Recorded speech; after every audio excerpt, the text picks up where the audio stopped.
ایمان سے بیٹھے ہیں، کبھی دنیا جہان کی باتیں آپ کی ہوتی ہیں، کبھی آپ محفلیں لگاتے ہیں، کبھی کیا ہوتا ہے، کبھی کسی کے پاس بیٹھ کے کوئی پڑھا لکھا بندہ ہو، یار میری نماز ہی تو سن لے، اس کے بعد اس سے کہہ دے بھائی تو بھی مجھے اپنی نماز سنا دے۔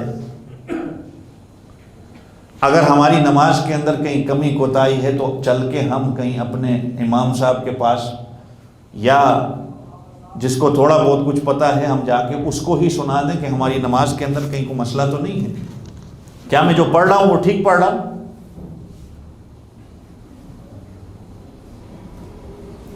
صلو کما رأیتمونی اصلی، حضور پاک صلی اللہ علیہ وسلم نے فرمایا جس طرح تم نے مجھے دیکھا ہے اس طرح تم نے نماز ادا کرنی ہے، نہ اپنی طرف سے کوئی چیز بڑھانی ہے، نہ اپنی طرف سے کوئی چیز گھٹانی ہے، جو آپ صلی اللہ علیہ وسلم نے کہا ہے، جو طریقہ بتایا ہے، اسی طریقے پہ ہم نے نماز پڑھنی ہے۔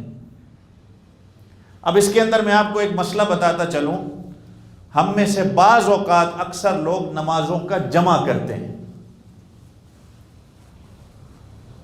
کہ میں سفر پہ جا رہا ہوں تو لہٰذا میں نماز کو جمع کر لوں۔ آپ صلی اللہ علیہ وسلم نے یہ طریقہ اختیار نہیں کیا۔ مثال کے طور پہ اب آپ کی فلائٹ ہے، آج 12-1 بجے آپ کی فلائٹ ہے، اور آپ کہتے ہیں کہ میری نماز جو اگلی آئے گی عصر کی وہ جہاز کے اندر آئے گی، تو لہٰذا میں عصر پہلے ہی پڑھ لوں۔ قرآن کہتا ہے ان الصلاۃ کانت علی المؤمنین کتابا موقوتا، اللہ نے نمازوں کے اوقات بتا دیے سارے۔ اب عصر کی نماز کا وقت آیا ہی نہیں تو آپ نے نماز کون سی ادا کی؟ پھر بات سمجھ رہے ہیں؟ اب مثال کے طور پہ رمضان کا مہینہ آنے والا ہوتا ہے، آپ کہیں گے کہ جی رمضان کے مہینے میں میرا لمبا سفر، کہیں 2-3 دن کا یورپ کا میرا سفر ہے، تو لہٰذا وہ روزے جو ہیں میں پہلے ہی شعبان کے اندر رکھ لوں، ہو جائیں گے وہ؟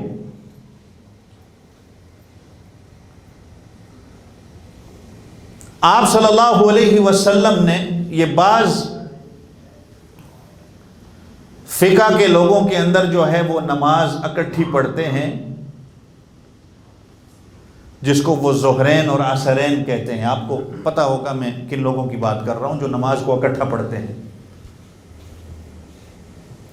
تو نہ اپنی طرف، توجہ میری طرف رکھیں، نہ اپنی طرف سے بڑھانا ہے نہ اپنی طرف سے گھٹانا ہے۔ صلو کما رأیتمونی اصلی، جو نبی پاک صلی اللہ علیہ وسلم نے کہا۔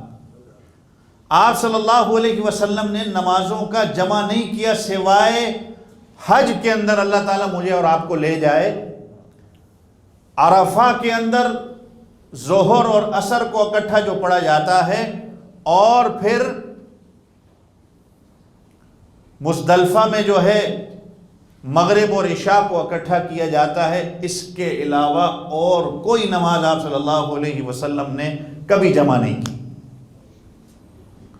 تو آپ بھی کبھی سفر پہ جا رہے ہوں، آپ کی فلائٹ اگر ہے تو آپ نے وقت سے پہلے کبھی نماز ادا نہیں کرنی۔ یہ اکثر ہم لوگ غلطی کرتے ہیں۔ ہاں، اس کا طریقہ یہ میں آپ کو بتا دوں، جو حضور پاک صلی اللہ علیہ وسلم نے کیا ہے وہ سنت بھی ہے، جس کو حقیقتاً جمع نہیں کہا جائے گا، جس کو صورتاً جمع سوری۔ ایک نماز کا وقت گزر جانے سے پہلے آپ اس وقت کی نماز کو ادا کریں، اس کے بعد تھوڑا سا وقت جب گزرتا ہے تو دوسری نماز کے وقت پر آپ اس نماز کو ادا کر لیں۔ فار ایگزامپل، آپ اگر کبھی سفر کر رہے ہیں، اب ظہر کی نماز کا وقت ہے، آپ نے کیا کرنا ہے؟ آپ نے ظہر کی نماز کو ڈیلے کرنا ہے۔ عصر کی نماز کا وقت فار ایگزامپل 4:20 پہ داخل ہوتا ہے، میں ایگزامپل دے رہا ہوں، 4:20 پہ عصر کی نماز کا وقت داخل ہوتا ہے، 4:15 پہ آپ نے ظہر کی نماز ادا کر لینی ہے، یا 4:10 پہ آپ پڑھ لیں، وقت تو ظہر کا ہے، ابھی 20 پہ جو ہے وہ عصر کی نماز کا وقت داخل ہو رہا ہے۔ آپ نے نماز ادا کی، 3-4 منٹ بچ گئے، تسبیحات پڑھ لیں، کچھ ذکر و اذکار کر لیں۔ جیسے ہی نماز ظہر کا وقت ختم ہوا، عصر کی نماز کا وقت داخل ہوا، آپ کھڑے ہو کر، آپ ایئرپورٹ پہ ہیں، آپ جائیں، آپ اپنی عصر کی نماز ادا کر لیں۔ دیکھنے والے کو کیا لگے گا کہ اس نے دو نمازوں کو کیا کیا ہے؟ جمع کیا ہے۔ کچھ بات سمجھ میں آ رہی ہے؟ دیکھنے والے کو یہ لگے گا کہ اس نے دو نمازوں کو جمع کیا ہے، حالانکہ دو نمازیں اپنے وقت پہ اس نے ادا کی ہیں۔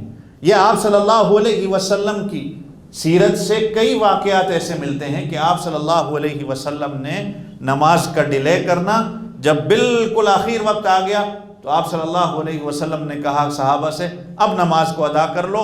نماز ادا کرنے کے بعد آپ صلی اللہ علیہ وسلم نے بٹھایا اور آپ صلی اللہ علیہ وسلم نے ذکر و اذکار تسبیحات پڑھی۔ اب آپ صلی اللہ علیہ وسلم نے کہا اگلی نماز کا وقت ہو گیا ہے، تاکہ